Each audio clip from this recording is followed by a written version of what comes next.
with Intention, podcast where we bring you stories from around the globe. Hello and welcome once again to Rise and Thrive Mornings with Intention. And today I have a beautiful guest with me, Kristina. How are you today?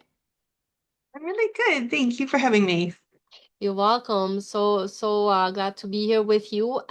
Please tell us a little bit about yourself, where you're from, and we'll go from there.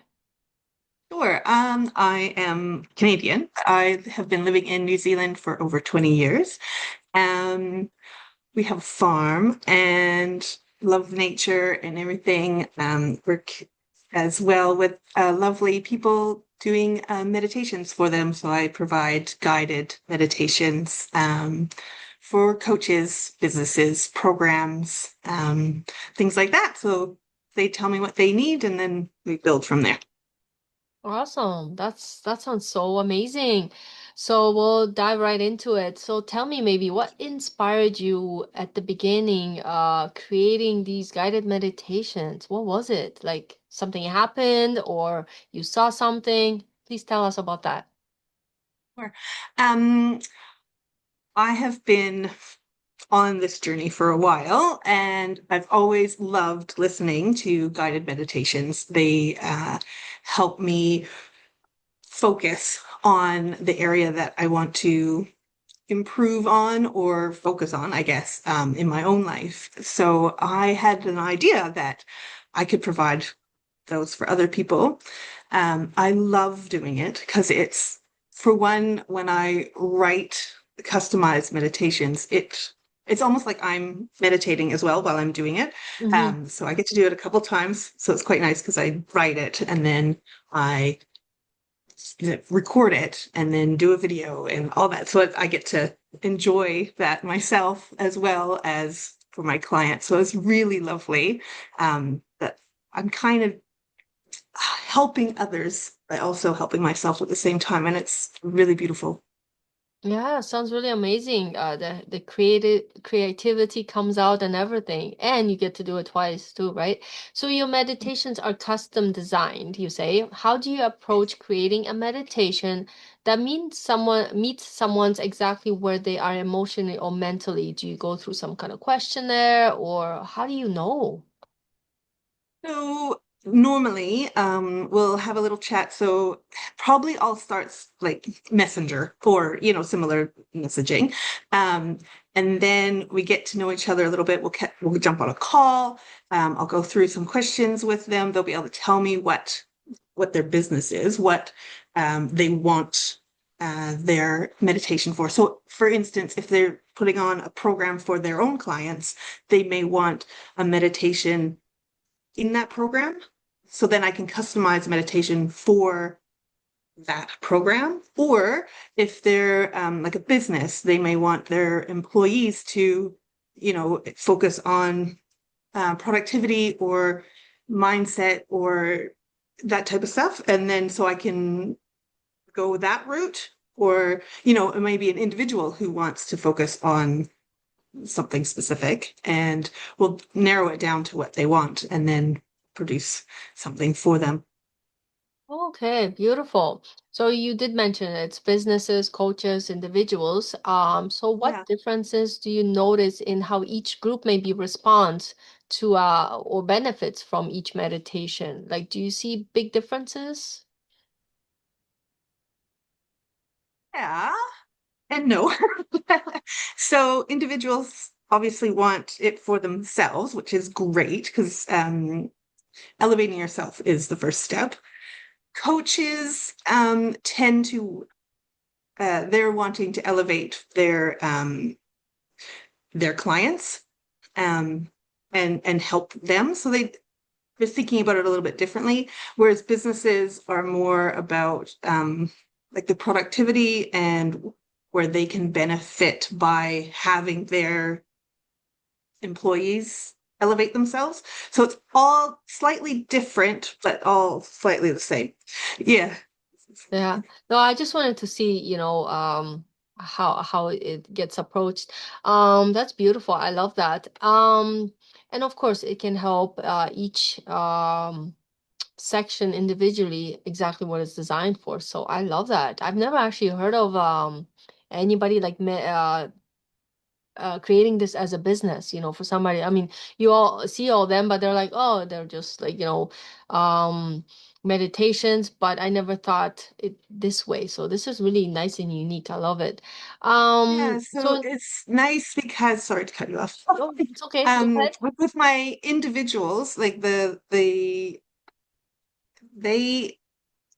have told me that it's really powerful that when they're meditating, I speak their name and it just kind of brings it all more more together, more it just cements it faster for Mhm. them. So that's quite nice too. I love being able to do that.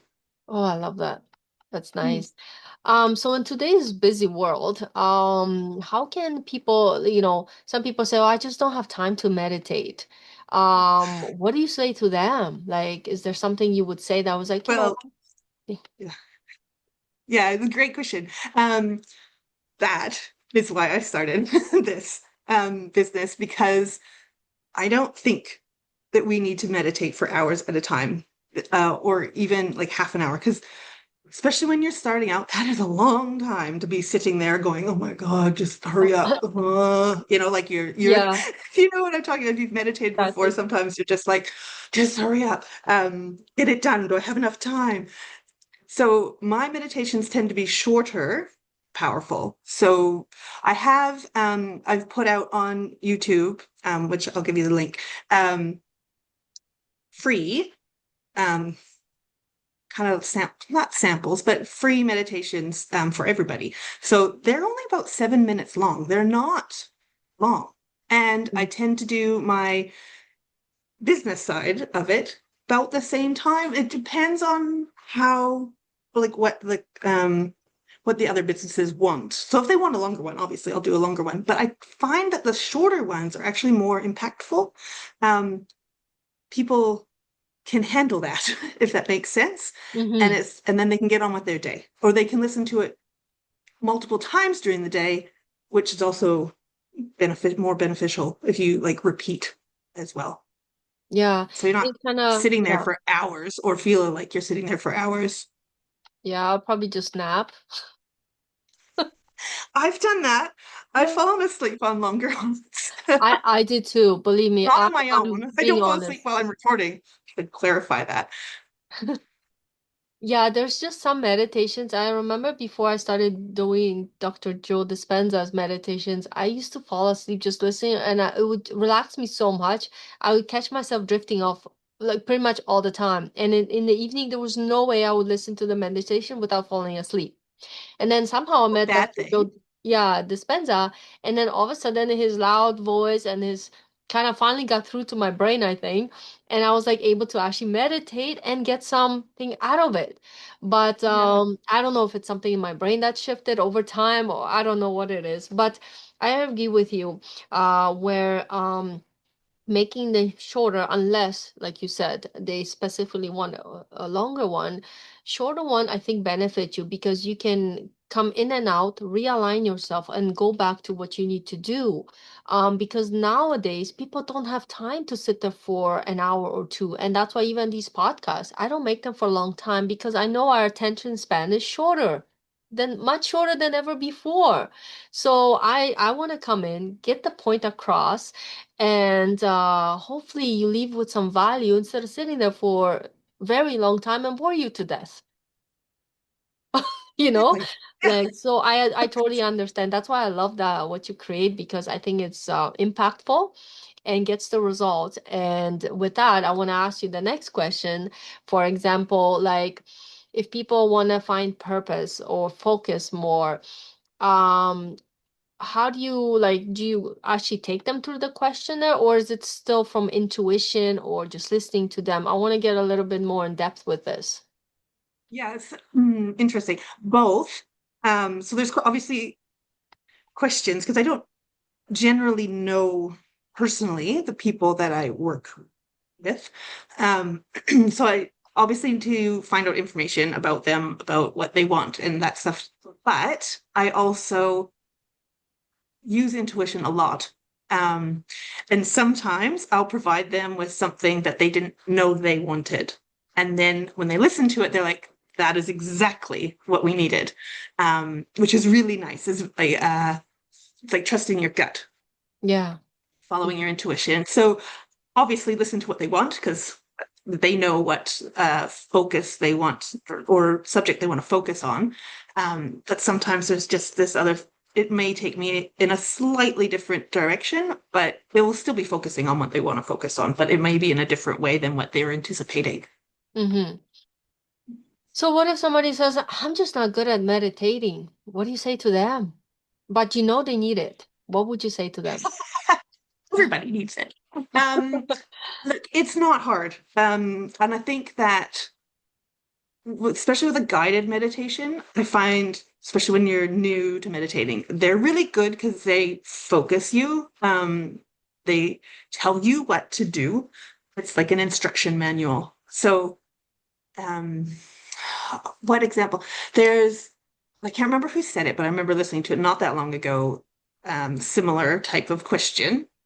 If you picture your fridge in your house, what color is it? Like everybody can do that. Everyone can use their mind like Yeah. that.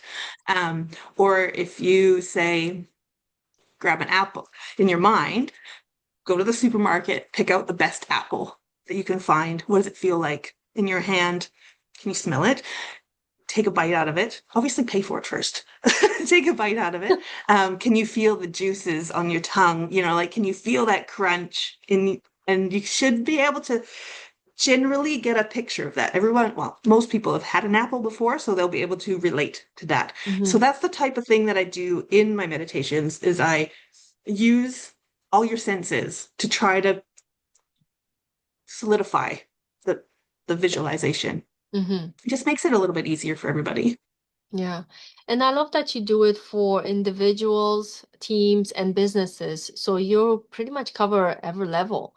And I love that because everybody could use some meditation, especially in this Everybody. busy world. Yeah. Yeah. And it's good to ground yourself. And I love what you said, even before podcast we talked, you love nature.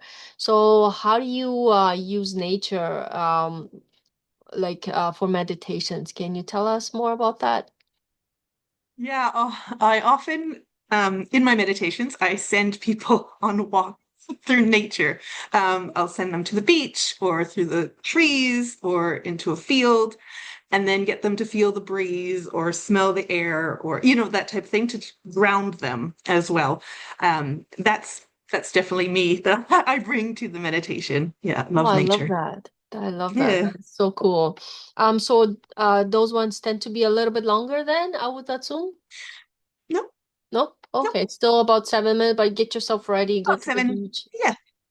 Oh, Yeah, so very you nice. just yeah. So there, like I say, there's some on YouTube.